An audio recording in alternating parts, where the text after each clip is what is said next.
National bugos nga Luzon ginpaidalom ni Presidente Duterte sa enhanced community quarantine.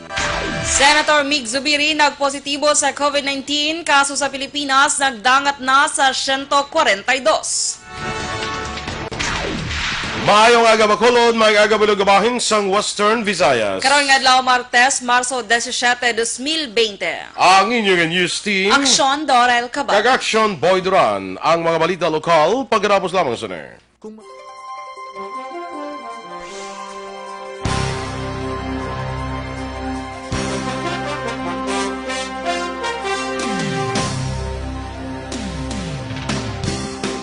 This is your Governor Bong Lacson.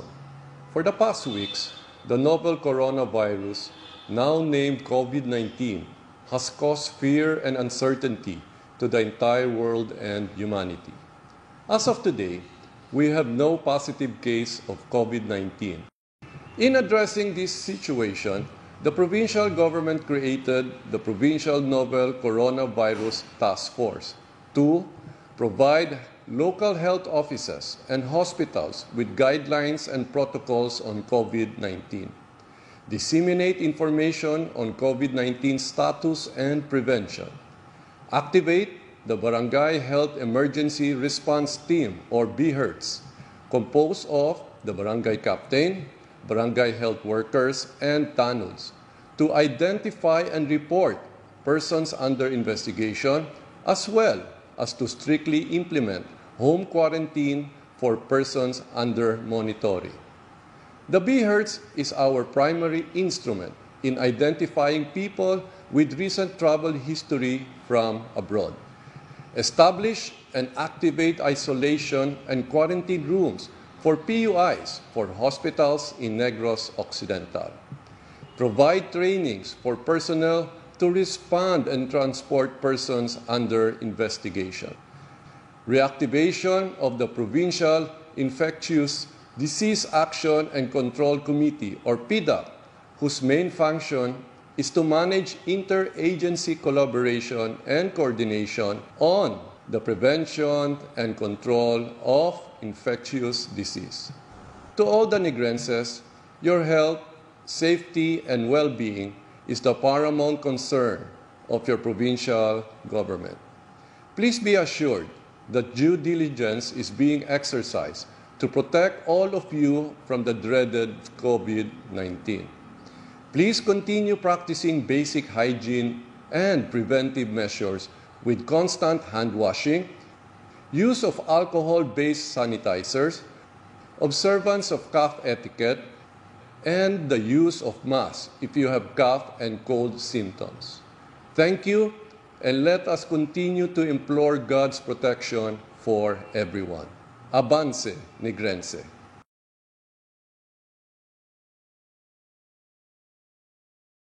This is your Governor Bong Lacson. For the past weeks, the novel coronavirus, now named COVID-19, has caused fear and uncertainty to the entire world and humanity. As of today, we have no positive case of COVID-19.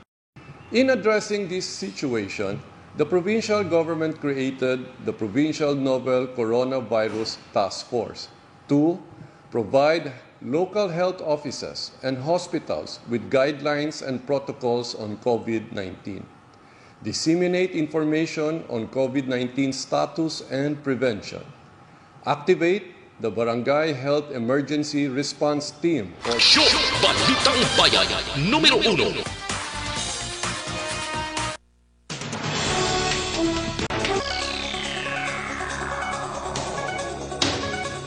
Action Radio Philippine Standard Time, 7 minutos sa nagaligad sa tak na alas 6. Detalya na sa aton mga balita lokal. Ginklaro ni Valacar Transit Incorporated Media Relations Officer Jade Ceballos nga padayon ang biyahe sa Ceres Bus sa probinsya sa Negros Occidental apang kanselado ang biyahe padulong sa Dumaguete, Cebu kag Cubao, Quezon City. Sa interview sa Action Radio bilang magpatuman sa precautionary measures angot sa padayon nga nagalapda kaso sang coronavirus disease 2019 o kon ang COVID-19, ginpahag ni Ceballos nga may ginapatuman sila nga isa ka metro nga distansya sa kada pasahero sa Ceres. Sunod kay Sibalyos, may mga designated areas man sa kada terminal, sa din pwede makapanghugas sang kamot ang mga pasahero.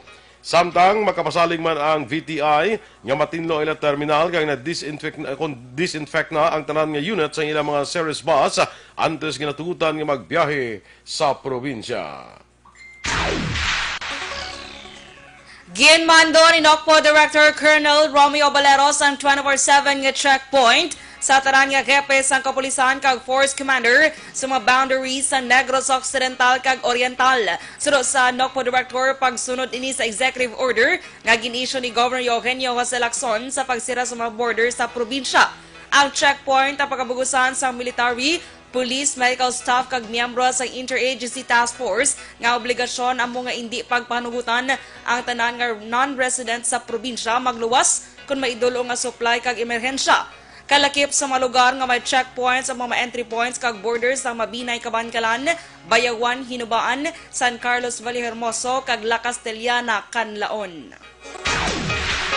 Istrikto naman nga ginapatuman ang proper hygiene sa sulod sang compound sa Bacolod City Police Office sagud mapasiguro nga hindi sila mabiktima sa COVID-19. Antes makasulod sa compound sa Bacolod PNP, ginaobligar ang kada magsulod nga mag-spray sang alcohol. Temporaryo man nga wala ginapanugutan ang pagsulod sa office section kung wala man sang appointment.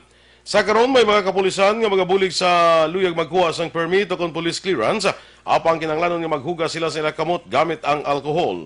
Sunod kay Police Lieutenant Colonel Lester Liada, Operation Chief sa Bacolod City Police Office, pamaagi nila iniagod malikaw nga mangin biktima sang COVID-19.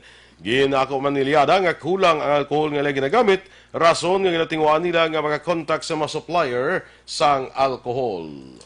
Patigayo kita sa quarantine control points nato. So far, may ara kita ka apat ka area subong nga ginaminti na rin siya. Bali mo na lang sa may boundary naton sa Talisay, along Lacson, and diri sa may access road naton. Dito naman sa Mansilingan, going more siya. And ang pasulod naman naton diri sa may Bago, along Aranet.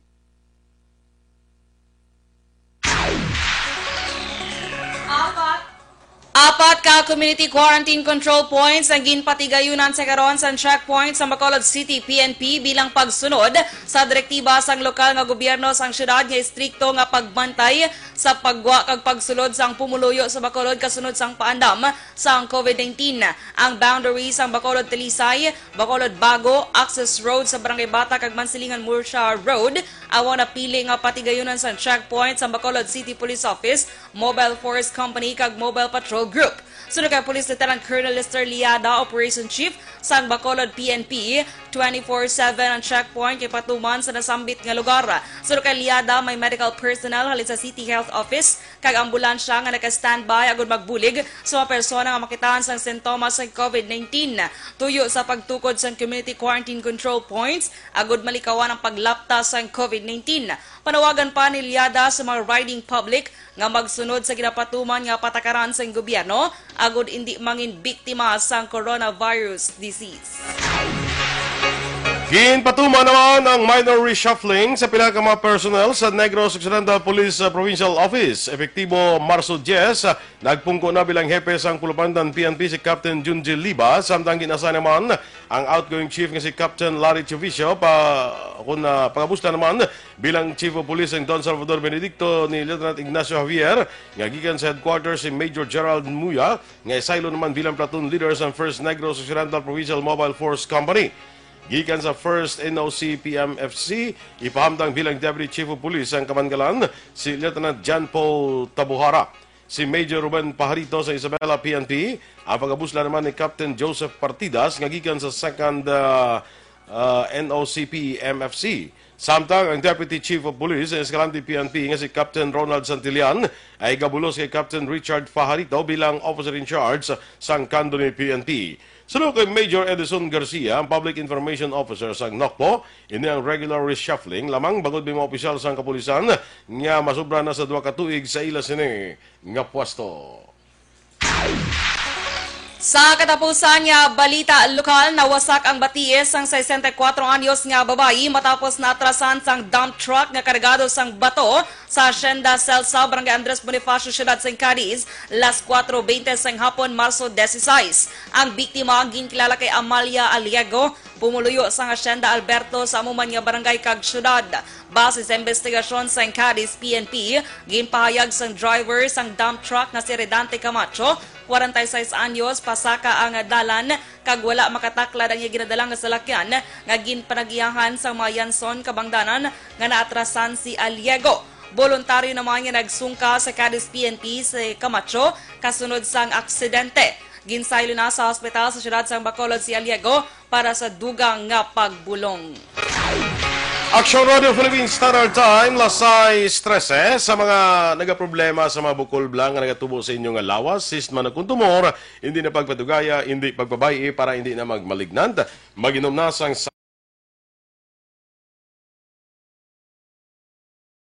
tunaw sa mga breast cyst, myoma, bukol sa ovary, bukol sa baga, goiter, kag iban pa.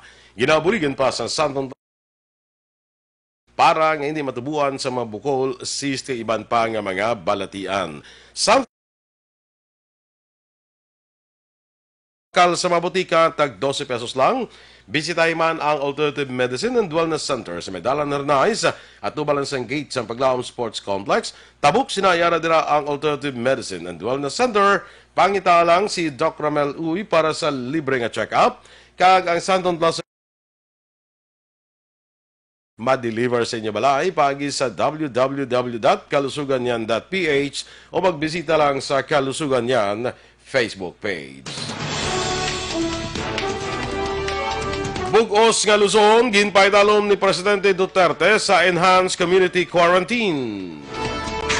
Samtang Senador Mig Subiri, nagpositibo sa COVID-19, kaso sa Pilipinas nagdangat na sa 142. Ang mga balita nasyonal sa magbalik sang aksyon, Balitang Bayan, numero 1.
Tamang paraan ng paghuhugas ng kamay.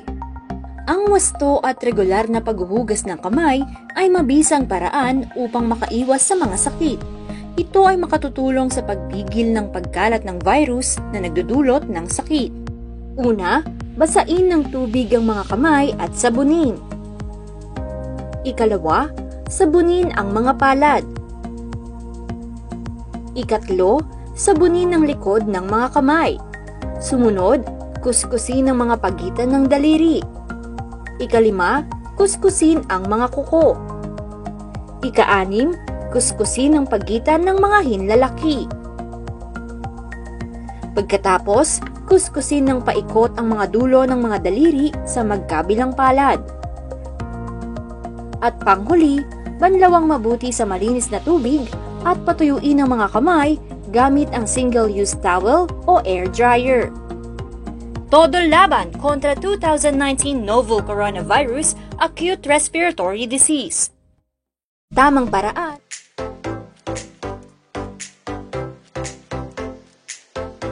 Mga ka-aksyon, madapos sa naglaylay na pamaagi at protektahan ang imong kaugalingon batok sa novel coronavirus 2018 o ng COVID-19. Isa sa mga pinaka-importante ang regular, safe, and effective hand hygiene gamit ang habon kag tubig o ng alcohol-based hand rub. Yan ang proseso sa paghugas ng gamot na rekomendado sa World Health Organization.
mga aksyon ng imo ng WHO Safe Hand Challenge agud manginhanda sa coronavirus 2019. Padayon mga aksyon.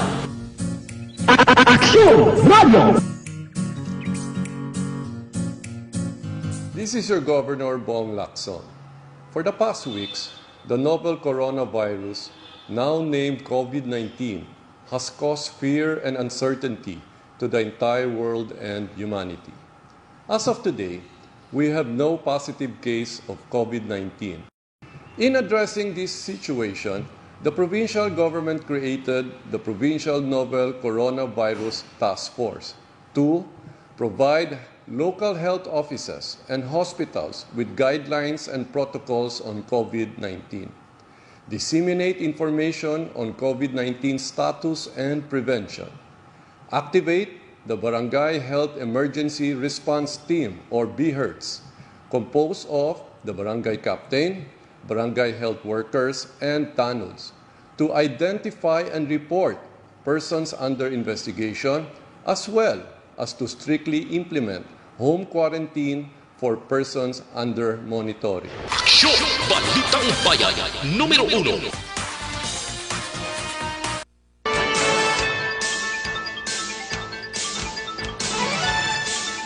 Aksyon Radio Philippines Standard Time, las 6:20. Detalye na sa mga balita nasyonal.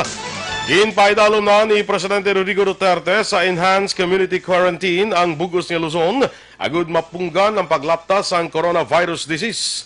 Ginpahayag ni Presidential Spokesman Salvador Panelo nga ginasaad sa kondisyon nga ang istrikto nga pagtuman sa home quarantine sa kada balay. Suspendido man ang transportasyon kag ang provision para sa pagkaon kag mga essential health services ang iga-regulate ang presensya sa mga uniform personnel nga magapatuman sa quarantine procedures ang mas pagahugtan pagid. Ang Pilipinas ay may record na sa 142 ka kaso sa COVID-19. Kalkip na ang 12 nga napatay base man sa record sa Department of Health. Limitado na ang gihos ang pumuluyo sa Luzon matapos gindeklarar ni Presidente Rodrigo Duterte ang Enhanced Community Quarantine. Sunod kay Presidente Duterte, ang tanan nga trabaho sa pampubliko kag pribado nga sektor ang manginlimitado sa work from home arrangement. Dugang pa ni Duterte nga dapat ang tanan maghatag sang regalo sa iya kag ini nga regalo among pagsunod sa layi kag regulasyon nga ginapatuman bilang precaution sang gobyerno agud mapunggan ang paglaptas sang COVID-19. Palayag pa sang presidente nga ang tanan magapabilin sa balay kag makagwa lamang agud magbakal sang pagkaon, bulong kag iban pa gamit para sa survival nga ginatawag. Ginanunsyo naman ni Senate Majority Leader Juan Miguel Zubiri nga nagpositibo siya sa coronavirus disease o kon COVID-19. Sunod sa senador, nagpatest siya sa tong Marso 13. Kag kahapon Lunes, gintawagan siya ni Health Secretary Francisco Duque III para kumpirmahon nga positibo siya sa masakit. Nagtambong pa sa sesyon sa Senado si Zubiri sa tong Marso 11, antes ini nagpa-self-quarantine, kagin pahayag nga maayo ang iya desisyon tungod nalikawan nga malat na niya ang iya pamilya. Sunod pa kay Zubiri, wala siya sang hilanat, ubo, pagsakit ulo kapag palangluya. Angot sini nanawagan ang Senado sa publiko nga magpamati sa panumdum sang gobyerno angot sa COVID-19 tungod bisan siya nga sobra-sobra ang paghalong natapikan pa sa wala niya mahibaluan nga rason. So I'm happy na ako lang natamaan. Buti na lang ako na lang ang natamaan at wala nang iba. Ang importante lang dito ay kailangan manatiling pataas ang resistensya ng aking katawan. Meron pala pong ganitong klaseng COVID-19 na asymptomatic. Ang kabahin sa pagpahayag ni Senator Migs Zubiri. Nadugangan pa sang duha ang kadamuon sang kumpirmado nga kaso sang coronavirus disease sa COVID-19 sa Pilipinas. Sa uling nga records ang DOH nagsaka na sa 142 ang kumpirmado nga kaso sang COVID-19 sa Pilipinas. Suno pa sa ahensya, tubtob las 10:30 sa gabi Marso 15 yara sa 12 ang napatay bangod sa makamamatay nga balatian. Dugang pa sang DOH nga napatay ang patient number 12 halin sa Manila nga una nagbatsyag sang hilanat kag ubo sa Pebrero 29 kag na-confine sa Makati Medical Center sa Marso 7 kag nagpositibo sa balatian sang Marso 9. Sa piyak nga bahin, 3 ka pasyente na ang nakarecover sa amo nga balatian. Nagpositibo naman sa COVID-19 na isa ka babaeng empleyado sa Government Service Insurance System kung GSIS sa siyudad sa Pasay. Ginkompormar ni GSIS President and General Manager Rolando Ledesma Makasait nga isa ka empleyado sa GSIS nga may travel history sa Japan kag nagbatsyag sa sintomas adtong Marso 7 ang nagpositibo sa masakit. Suno kay Makasait nga sa karon nagpatigayon na ang pamunuan sa GSIS ang contact tracing kung saan sino ang nakaupod sa empleyado nga nagpositibo. Nagpa-self-quarantine naman si Makasait kaupod ang iban pa nga individual bilang pagsunod sa protocol sa Department of Health. Nagdesisyon man ang pamunuan sa GSIS nga i-lockdown ang building tuntub Abril 15 subong man ang GSIS branch sa Mindanao Avenue, Ciudad San Quezon. Ginpangabahan ni Senator Sani Angara sa manatungdan nga ahensya sa gobyerno nga ipathag ang mga report tungod sa pagpasira sa mga mall tubtob matapos ang community quarantine sa Metro Manila. Sunod sa senador, dapat i-konsiderar ang epekto sini sa linibo ka mga nagatrabaho nga nagadepende sa operasyon sang mga malls. Sunod pa kay Angara sa piyak nga nagaanahang paniya ang kinahanglan nga mag-iyo ang gobyerno kinahanglan man nga i-konsiderar ang epekto sini sa publiko labi na sa mga daily wage earner. Nabalaka ang senador sa mga na-report nga pagsira sa mga mall tungod makaapekto ini sa 700,000 ka mga empleyado kag trabahante. Kadungan sini ginapelar sang senador sa Department of Labor and Employment nga maghatag sang bulig sa mga empleyado nga apektado nga natuga sang COVID-19. Ginapangabay naman ni Senator Panfilo Lacson nga dapat amindahan na ang Quarantine Act of 2004. Sunod sa senador, hindi na timely ang ginasaad sa layi tungod sakop lamang sunay ang mga biyahe sa mga airport kag pantalan apang wala nalakip ang mga tao nga yara sa dalan. Duha pa sa senador nga kung basihan ang layi, wala sang legal nga basihan ang otoridad kung pag-aresto sa mga magalapas sa community quarantine ang paghahambalan. Magluwas na lamang kung may lokar nga ordinansa nga ginasunod. Patag ni Lacson nga panahon na ang amendahan ang layi, bagud wala sang makasiguro kung ano pang mahimo matabo kung malampawasan ang hangkat sang COVID-19. Antes na patuman ang nasambit nga layi, ang ginasunod sa pungsod amo ang Republic Act 123 of 1947 o kunan act prescribing the reorganization or operation of the Bureau of Quarantine Service and promulgating regulations thereof. Hindi na pagpasugtan sang Presidential Security Group o PSG nga makapalapit kay Presidente Rodrigo Duterte ang sinuman nga wala nakapaidalom sa COVID-19 test. Sa statement sang PSG, 6 feet o kung 2 ka metro nga distansya ang isa ka tawo nga wala pa sang COVID-19 test kay Presidente Duterte. Ang mga tao lamang nga nagpa-COVID test kag negatibo ang resulta lamang ang pasugtan sa PSG nga makapalapit kay Duterte. Istrikto man yung ginapatuman sa PSG ang no-touch policy kay Presidente Duterte nga una nga wala ginsunod sang Chief Executive. Ginalikawan naman sang PSG nga magtambong ang Presidente sa dalagko nga mga pagtililipon. Ginpaidalom sa community quarantine ang bugos man nga probinsya sang Cavite. Sunod kay Governor John Vic Remulla, ini matapos sa gintalakay ang sitwasyon kaupod ng city kag municipal officials tungkol sa pandam sang COVID-19. Nakasugtan sa nga paagi man sa executive order, ingay paidalom sa community quarantine ang Cavite kana patuman naman sang curfew halin las 8 sang gabi tubtob las 5 sang aga para sa mga non-essential personnel. Wala naman diri malakip ang mga healthcare workers, peace and order officers, mga nagatrabaho nga night shift sa mga processing zones nga may valid ID kag mga LGU officers. Sirado man ang tanan nga mall apang bukas naman ang mga restaurant nga magabaton lamang sang take-home kag delivery services. Magapabili naman nga bukas ang mga bangko, groceries, supermarkets, pharmacies, pawn shops, hardwares, wet markets, public utility offices, bayad centers kag related nga mga financial services.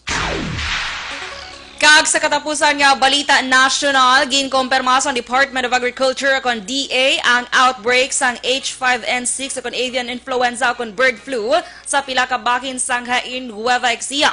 Sunod kay Agriculture Secretary William Dar, apektado sang bird flu ang hair nga sa diin, maghimo makaapekto sa mga tawo. Sunod kay Dar, nagkuha sila sang sample gikan sa isa ka farm sa barangay Ulanin Pitak kag ginpaidalom sa test sa Marso 13, 2020 kag nagwa sa resulta nga positibo ini sa avian influenza. Ang test ang ginpatigayon matapos nagsaka sa kapin, 1,500 ang nagkalamatay sa 15,000 ka mga quail sa isa ka farm nga apektado. Tuig 2017 pa sa uli nga nagluntad ang kaso ng H5N6 avian influenza sa pungsod Pilipinas. Ang bird flu outbreak ang kadungan sa pagbato sa pungsod sa paglaptas ng kaso ng African swine fever sa mga baboy kag pagbato man sa paglaptas ng COVID-19. Action Radio Philippines Standard Time, las 6:29, ang Mighty may mataas ini nga antihistamine properties, ginapanubos ning histamine level sa mga lawas para nga makontrol ang allergies. Sa mga pila si raw kadugay mag-ayo, makatul-katul sa inyo nga panit, sa isang skin diseases. Para sa mas epektibo pagid nga kombinasyon, mag-inom kita sang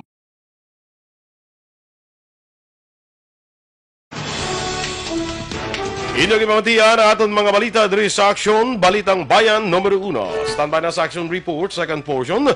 Upod ka Aksyon, Fred Salanga. Balikay kita sa Action Balita Morning Edition.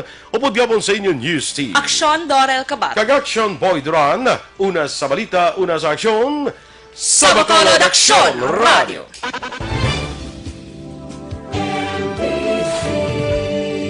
Manila Broadcasting Company. Sa balita, komentaryo, isyu, serbisyo publiko.